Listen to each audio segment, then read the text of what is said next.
Boa tarde, turmas. Vamos iniciar a nossa aula hoje. E nossa aula, ela vai abranger do 6º ao 9º ano. Então, as turmas do 6º ao 9º ano vão estar assistindo essa aula, tá certo? Sendo que o 9º ano vai estar contemplando esse mesmo tema no material didático, ou seja, no livro didático, na página 29, certo? Que está referente ao capítulo 2, onde nós já tínhamos estudado alguns tipos de pinturas, tá certo? E dentre esses tipos de pintura, faltou falar sobre a pintura corporal indígena, ou seja, a pintura corporal indígena, ela é um outro tipo de pintura, só que a gente teria que se aprofundar mais nesse tema. Por isso que essa aula ficou para hoje, tá certo? E aí, o 6º, 7º e 8º ano vão fazer atividades que eu irei colocar nos grupos. Então, a atividade de 6º, 7º e 8º será colocada e disponibilizada lá no grupo, tá certo? E aí, nós vamos iniciar a nossa aula respondendo a essa pergunta: por que estudar as culturas indígenas? Tá certo? Fazer uma reflexão sobre esse tema, se perguntando por que a gente estuda a cultura indígena, sendo que ela já estava inserida em nosso país desde o descobrimento, né? Então, o índio, ele já tinha a sua cultura, então ele já tinha a sua própria identidade, já tinha o seu modo de vida. Cerca de 1.000 diferentes povos habitavam o território, né? O nosso território, quando os colonizadores europeus começaram a invadir, isso no século XV.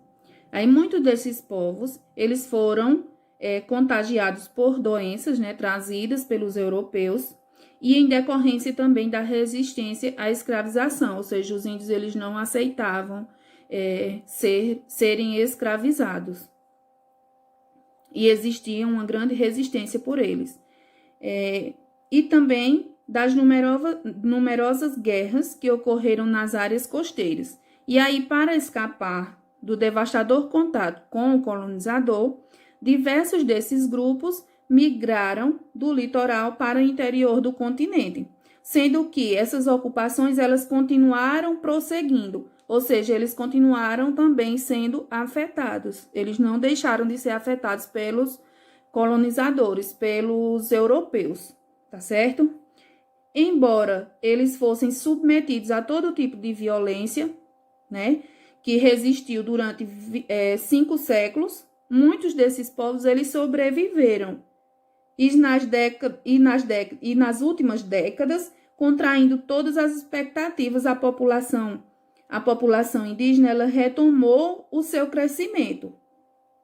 Dados do IBGE nos mostram que existe no Brasil cerca de 240 povos indígenas e que falam mais de 150 línguas e dialetos, tá certo? Então, eles estão presentes em todas as regiões do nosso país, mas a maior concentração se encontra na bacia do Rio Amazonas, na região do Rio Xingu e nas fronteiras oeste e norte do nosso país, tá certo? Dando continuidade, nós vamos falar um pouquinho sobre em nosso país, tá certo? Em nosso país, como a cultura indígena ela está inserida, né? E como que ela foi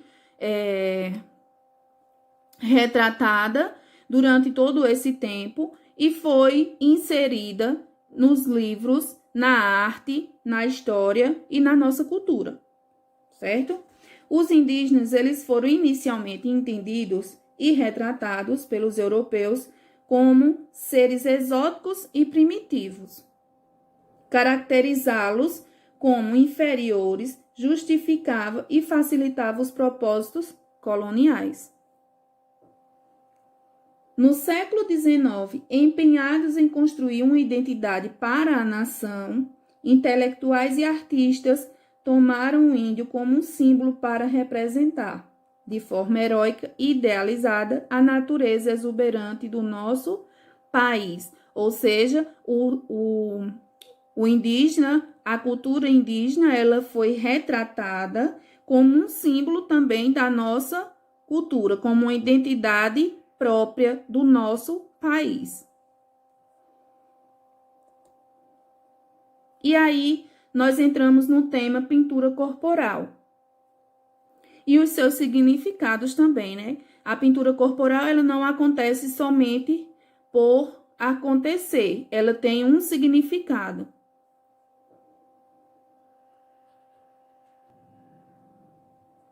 O fazer artístico, ele varia entre os distintos povos indígenas, mas tem sempre alguma intencionalidade social.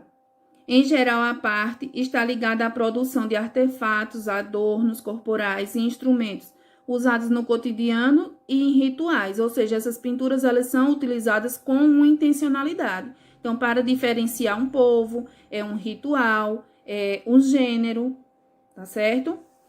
O ato de ornamentar o corpo com pinturas ou adereços, ela pode ter diferentes sentidos. Como assim? Proporcionar uma cura ou uma forma de proteção.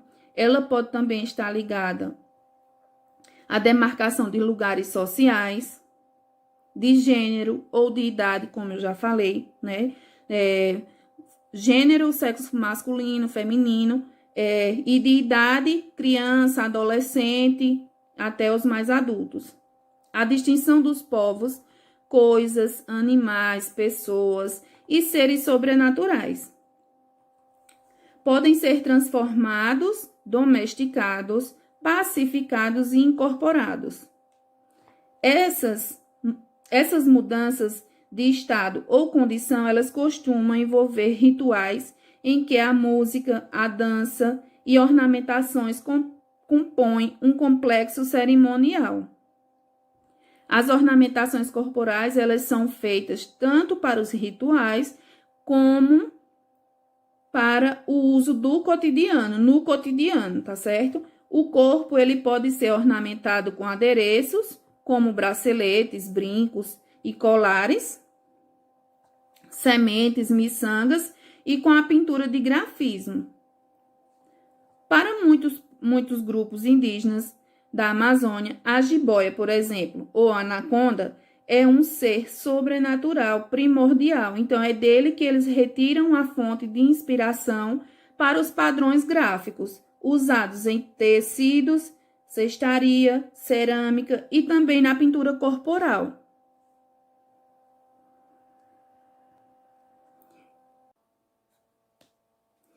E aí nós vamos falar sobre técnicas e materiais utilizados. Quais são as técnicas utilizadas, como ela acontece, né? De onde é que parte essas técnicas e os materiais utilizados. Na verdade, as técnicas elas vão passando de geração em geração, sendo que as mulheres mais velhas e experientes, elas possuem uma técnica mais apurada, possuindo a habilidade de decorar uma peça em que não se distingue o começo e nem o fim, levando-se em conta também que nenhum traçado é feito antes de se pintar para dividir geometricamente a área pintada. E como vocês podem ver aqui nessas imagens, talvez não dê para vocês observarem com nitidez, mas o material utilizado na pintura corporal são hastes de árvores e de leguminosas, tá certo? E aí, a pintura corporal e a pintura de objetos também.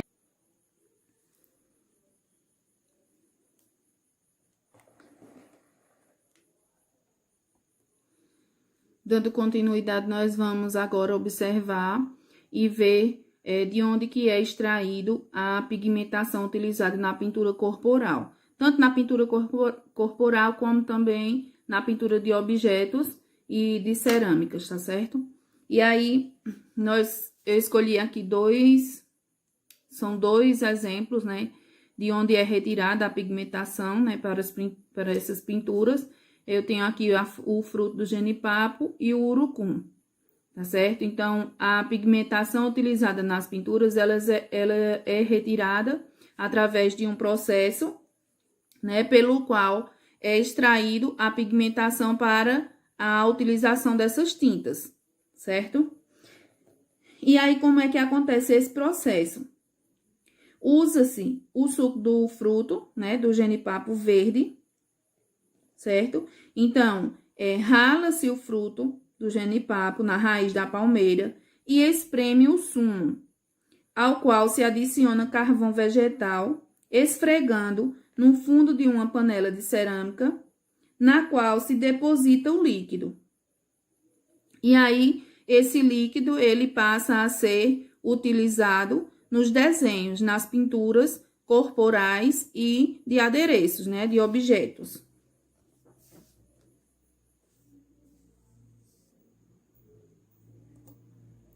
O processo de preparação da tinta consiste em ralar a fruta, como eu já falei, com semente e depois misturar a outros pigmentos, como no caso do carvão, para diversificar as cores.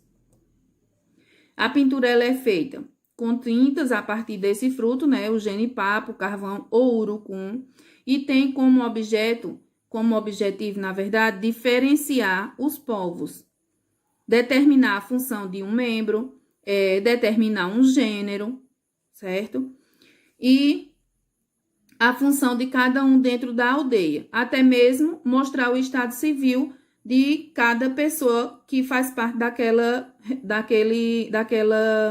tribo, tá certo? Então, ele vai distinguir mulheres casadas, solteiras, homens solteiros, certo? O pajé, e entre outros.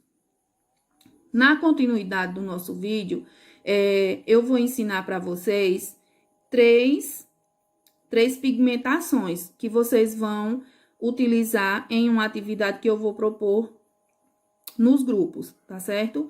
E aí, a seguir, vocês vão assistir um vídeo que complementa essa aula, mostrando para vocês os diferentes tipos de grafismos existentes, certo? Que são criações e foram criados pelos indígenas, tá certo? E o significado de cada um.